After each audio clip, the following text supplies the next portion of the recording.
Mr. Carter, one thing of interest here is kind of the philosophy. We live in a different time and a different way than we did then, and students are not, I don't believe they are taught the seriousness of war or the seriousness of fighting for your country or the necessity of fighting for your country. Can you talk a little bit about that? Oh yes, I think the wake-up call was Pearl Harbor, because we realized that we had been attacked. In other words, it was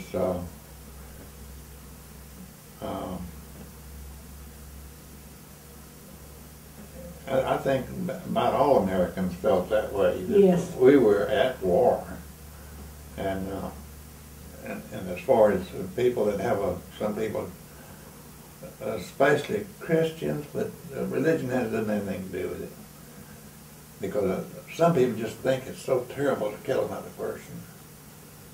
And it helped me everywhere I'd look there on a Marine base and say kill or be killed.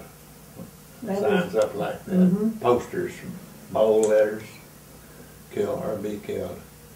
And of course you get to thinking about, well, that's the only thing to do.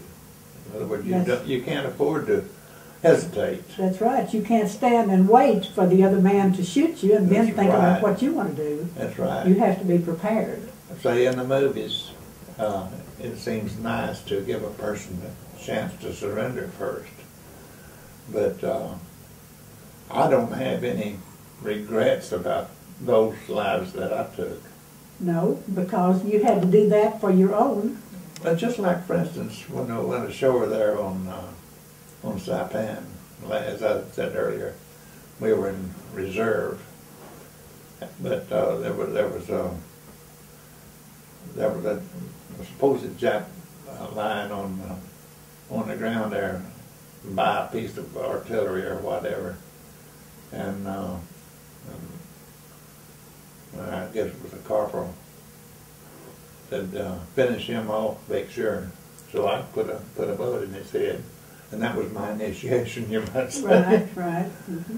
But and it was no trouble at all. Well, I am sure, I think that you felt that way, and I've heard other servicemen say that one thing, their buddies, they were taking care of their buddies also that was next to them. They were having to protect them. But another thing, back in the feeling of so many people, this is your country. This is your homeland that you're fighting for. You're fighting for your mother, your wife, your children, your father, your families, your way of life, and everything. And it's very plain to see that the enemy wants to take all of that away from you. And you have to be determined. You have to feel strongly about that, I'm sure.